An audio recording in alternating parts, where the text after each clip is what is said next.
Welcome back to Unsolved Americana, the podcast where we dig into the strangest, darkest corners of U.S. history. I'm your host, and today we're peeling back the layers of one of the most infamous cases in American folklore. Because, despite what the old rhyme claims, this story doesn't start with 40 whacks, or even an axe. It starts with a family quietly falling apart. Lizzie Andrew Borden grew up in Fall River, Massachusetts, a booming mill town where wealth was everywhere but affection was scarce. Her childhood began with loss. Her mother died when Lizzie was still very young. A few years later, her father, Andrew Borden, a man rich in money but notoriously tight with it, married Abby Durfee Gray. From the moment Abby entered the house, she was never fully welcomed. Lizzie and her older sister Emma didn't just dislike her, they resented her. Lizzie refused to call her mother, sticking to the cold, formal Miss Borden. Meals were often taken separately, rooms were avoided, and the home slowly split into two disconnected camps.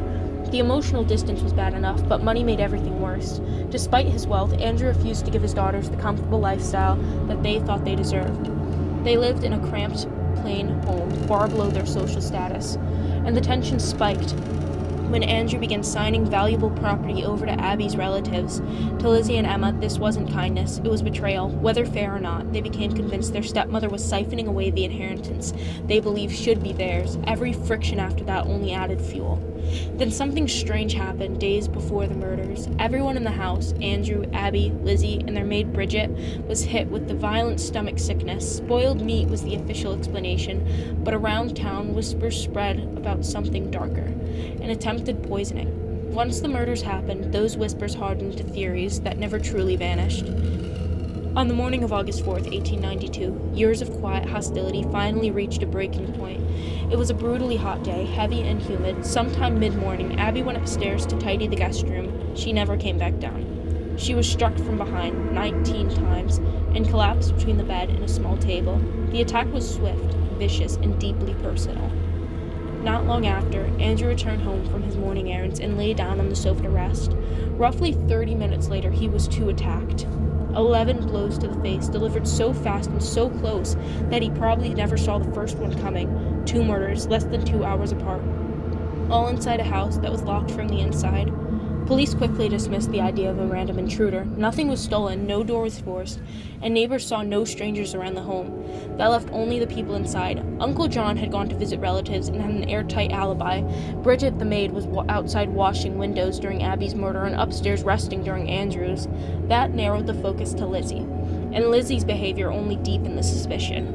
She told police that she had been out in the barn loft looking for fishing sinkers during her father's murder, but investigators found the loft stiflingly hot and the dust undisturbed, no footprints. A local druggist also claimed that the day before the murders, Lizzie had tried to buy prussic acid, aka cyanide, supposedly to clean a sealskin cape. He refused the sale. A few days later, a friend watched her burn a blue dress in the kitchen stove. Lizzie said it was ruined with paint. Investigators suspected the stains were something else. Down in the basement, police found a hatchet head with the handle broken off and ashes stuck to it. It looked suspicious, but forensics in 1892 couldn't prove it was the murder weapon. With no eyewitnesses and no solid physical evidence, the case relied entirely on circumstantial clues, and in 1893, a jury simply couldn't imagine a respectable church-going woman committing such a brutal double murder. Lizzie was acquitted, officially innocent. Unofficially, the cloud of suspicion never went away. Fall River, however, wanted nothing to do with her. Though she and Emma inherited a fortune, their reputations were ruined. Eventually, the sisters drifted apart, and Lizzie, now calling herself Lizbeth, moved into a grand Victorian home she named Maplecroft. She hosted small gatherings, stayed within her own social circles, and lived out her life on the outskirts of a community that never forgave her, even if the courts had. Meanwhile, the Borden home at 92 2nd Street took on a life of its own. Today, it's a functioning bed and breakfast and museum where visitors can sleep in the same rooms where the murders took place. Tour guides walk guests through every unsettling detail, every unanswered question, and every eerie possibility. Ghost hunts run late into the night, feeding on the house's grim history more than a century later. The case remains officially unsolved, but the fascination, maybe even the obsession, is still going strong. And so the rhyme survives, not because it's accurate, but because the truth behind it is stranger, darker, and far more complicated than any sing-song jingle could ever capture.